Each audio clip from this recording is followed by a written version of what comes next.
welcome to my channel. If you're new, my name is Sarah, and if you're returning, it's nice to see you again. In today's video, I'm going to be showing you my July reads. I'm going to give you a review and my rating of the book. And before we begin, I just wanted to mention that I do talk about books on my Instagram, which will be linked in the description below. I recently started to run my Instagram page again. I had another one, but I deactivated it because I just never used it. Aside from my life and everything else that goes on, I do put up book reviews and book trackers and also reels, sharing with you my favorite books and all that, because it is a part of my life and obviously that's what I want to share with you all. So I would definitely recommend following my Instagram if you want to see the reviews there first, but I will definitely always be doing a monthly review on this channel as much as I can. So yeah, without further ado, let's get on with it. I also want to quickly mention that I will be reviewing these books in the order I read them. So the first one is The Flat Chair by Beth O'Leary, and I gave this book a 5-star read, and the reason being it was just so refreshing and it had so many real life scenarios that a lot of people could definitely relate to, and it just made it more fascinating and interesting to read, if that makes sense. Like, when I say the real life scenarios, I mean things like being a nurse and doing night shifts, or working a minimum wage job but you really enjoy what you do, and the pricing of housing, and the alternative to that is having a flatmate or a roommate or whatever you want to call it. So I just found this book really refreshing to see a storyline that included things that a reader could relate to. I'll read you the blurb of the book just so that you can get an idea of what is going on in this book. Their friends think they're crazy, but it's the perfect solution. Leon occupies the one-bed flat while Tiffy's at work in the day, and she has the run of the place the rest of the time. But with obsessive ex-boyfriends, wrongly imprisoned brothers, and of course the fact that they still haven't met yet, it seems this flat share is more complicated than expected. So the whole reason Leon puts up his flat to be shared is because he needs that extra money for lawyers to help his brother get out of jail.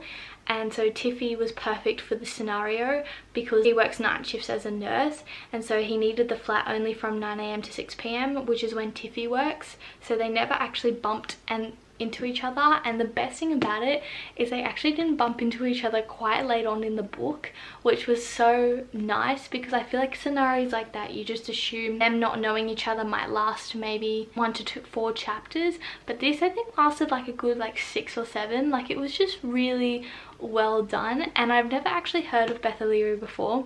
I heard from her through a YouTuber called Beck. She is not a bookstagrammer, but she does share the books she reads, and this one is one of them that she was reading, and she really recommended it, and so I picked it up and I absolutely adored it. It was just such a really lovely storyline, and Tiffy is one of those characters that the people that she loves and cares about, she has really good conversations with, really good little inside joke moments or little funny moments, and then Leon's really practical, funny, smart, simplistic, and it's just the combination of them is so cool. Tiffy's also the opposite of Leon. Like, she's very messy, she's very colourful, she's very vibrant, which is not what Leon is, and so just seeing them both come together and seeing what they bring out in each other was just so cool. For me, a romance novel, I wouldn't say this is completely romance, but if anything with a hint of romance in it, I really do enjoy when you are watching a relationship bloom, learning what each other's likes and dislikes and all of that stuff.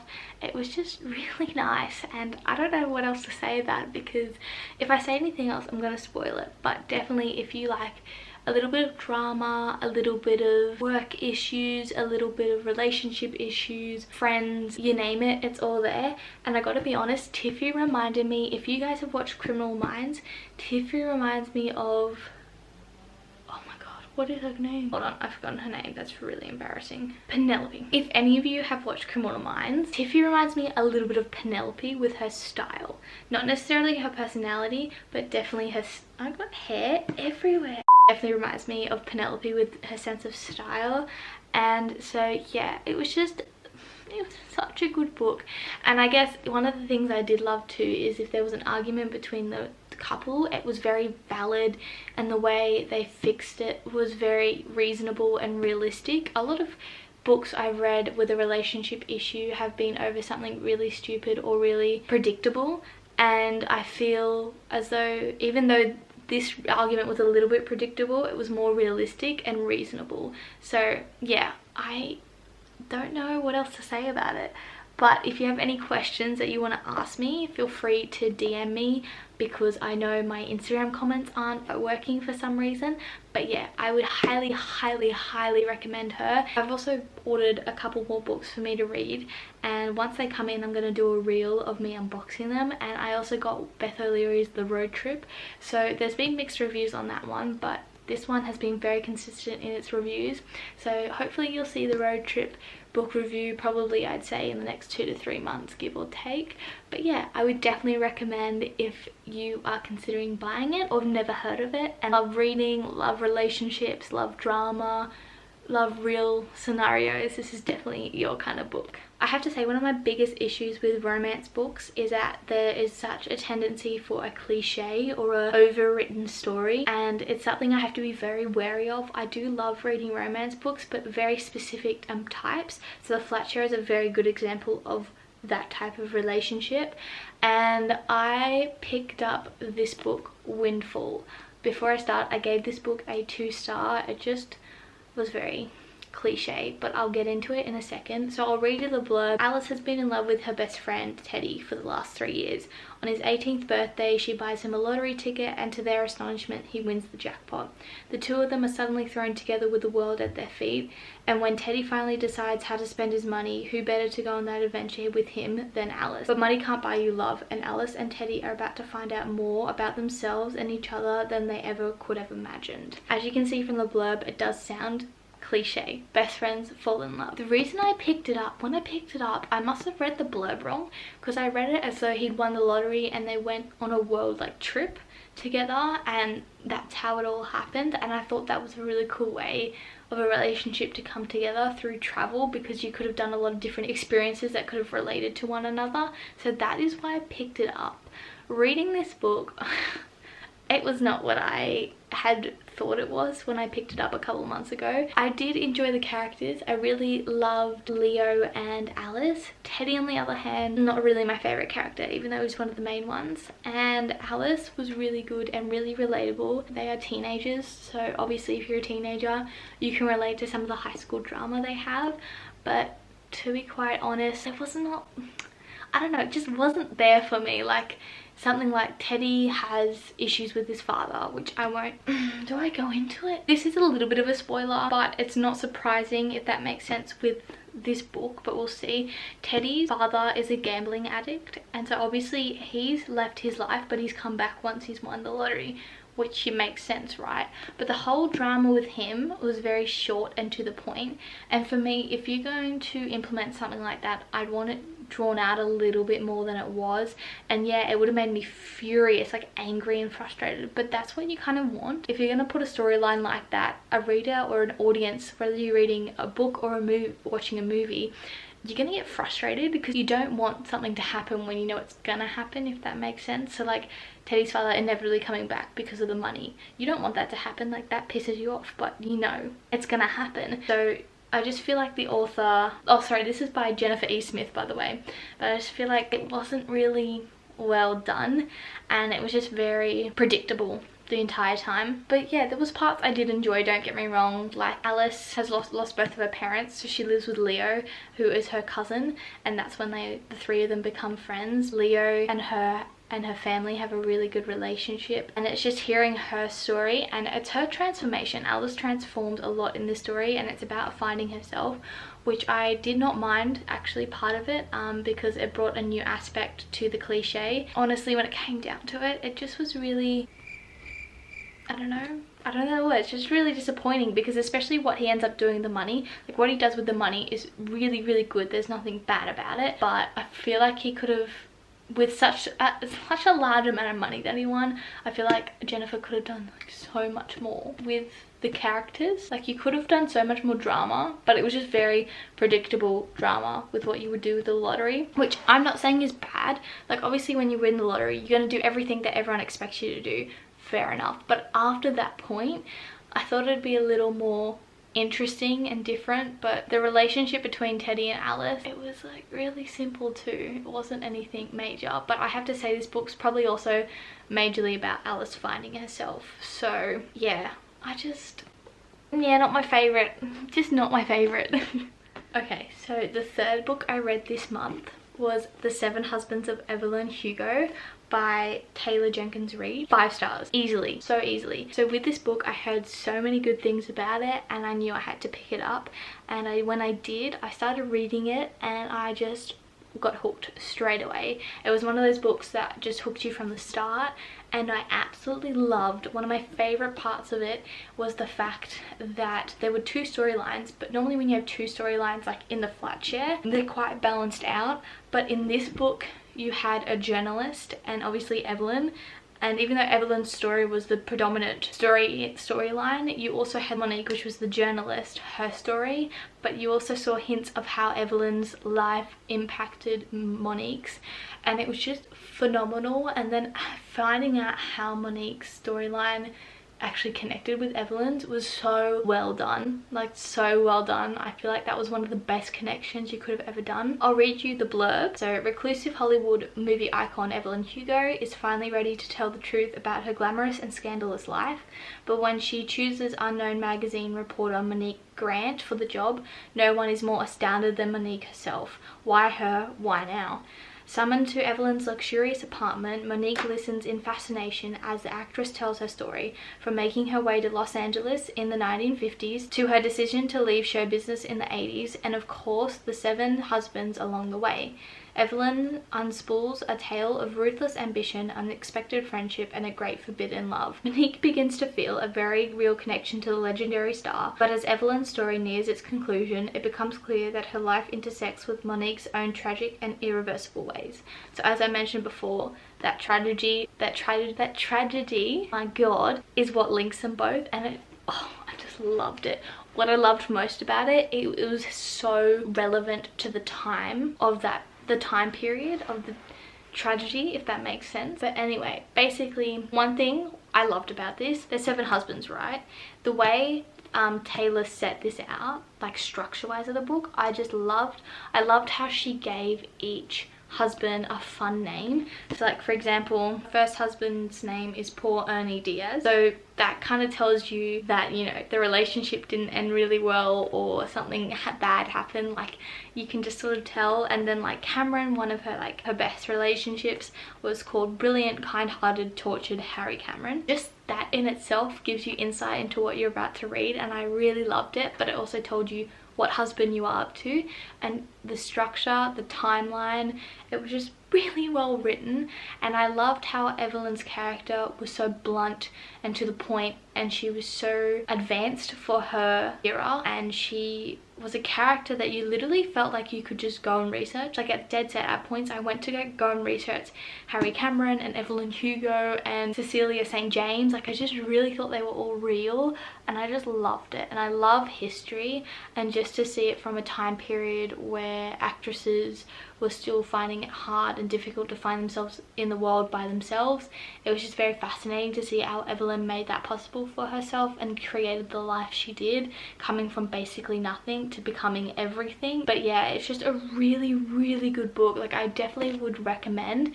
It is not at all complete romance, nor is it complete drama. It has got everything, and you could never ever get bored of it. Just no words for it, no words for it. I've also picked up her Daisy Jones and the Six book in my order. That is another one of her books that everyone's raving about, so I've picked that one up. And then I think there's another one after this called The Malibu Rising. I'm a little bit unsure on that one, but I'll probably definitely pick it up to read it. It's 100% recommend. I definitely think you wouldn't walk out of it going, oh, that was too romantic or that was too dramatic. Like it's just subtle yet so dense at the same time is the best way I would describe this book. Just couldn't get enough of it, and I was so sad when I finished it. And the last book I read for this month is The Tour by Andrew Mackey, I believe. I gave this book a 2-star, and I will explain why in a minute, but I'll read you the blurb first. 19-year-old identical twins Violet and Daisy Shettle can hardly believe their luck when they are recruited as maids to accompany the Queen's lady-in-waiting on the royal tour to Australia in 1954. It's just the ticket they need away from old grey England and the tension that's been brewing at the house since the loss of their parents. However, life on board the SS Gothic, and indeed in the colony, is far from the glamorous adventure they expected, and their relationship becomes even more strained when one twin discovers her sister's unconscionable act of betrayal. As they travel from the bustling streets of Sydney to the remote sheep stations of Dubbo, they try to make the best of it. An opportunity to meet their estranged aunt, living in the vast outback, promises hope for a new future, but have these girls ventured too far from home to ever find their way back? Based on one of the biggest true events in Australian history, the 1954 Royal Tour by newly crowned Queen Elizabeth II. I picked it up because I've watched The Crown and I loved watching the tour on The Crown. That was really well done, and I thought this would be so interesting to see a non-fictional event be implemented in with fictional characters, if that makes sense. So I thought this might be interesting. It was obviously a hit or miss because it is not often that you can use a real event and then put fake characters in and make it work really well. However, I have to say one thing is Andrew made it felt real and made it felt as though those two characters were actually there with them.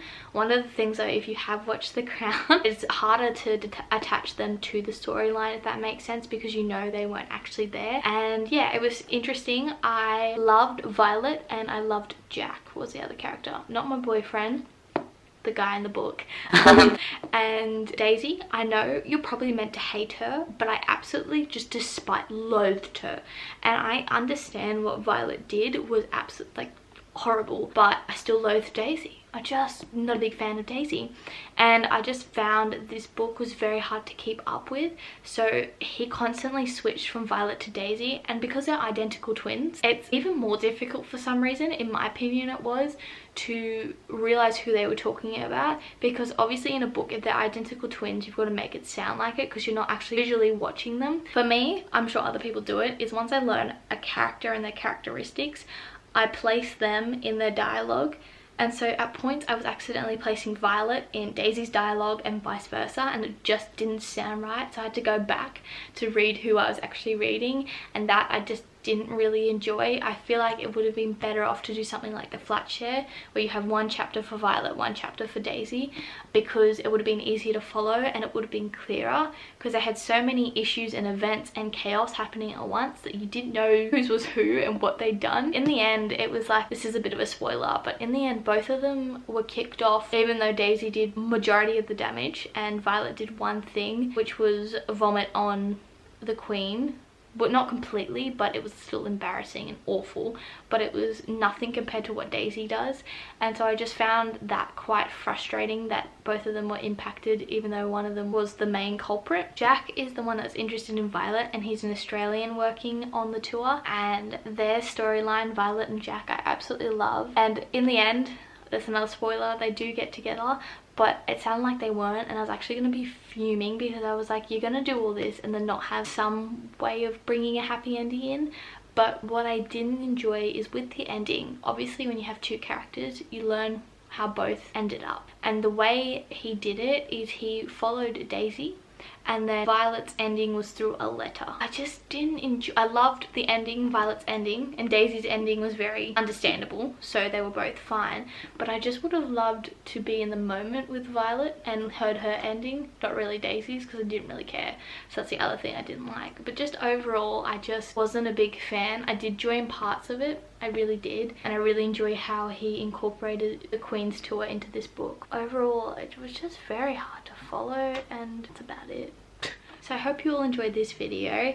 If you did and you have any requests for me to include things in my next review, like something specifically you want to talk about for each book, let me know in my DMs, because as I said before, my YouTube comments aren't working, and I will do my best to include them. I hope what I did and how I reviewed the books was okay for you all, but if you have any feedback, please let me know, because I've read these books so I know what they're like and I know how I would recommend them to people. But for those of you who haven't read it and really want to know what they're like, there might be something you're specifically looking for, so if you could let me know, that would be really, really great. But if you did enjoy this video, please give it a big thumbs up because it really supports my channel. Subscribe if you're new, because I will be definitely including more book videos if you are really into the book side of YouTube.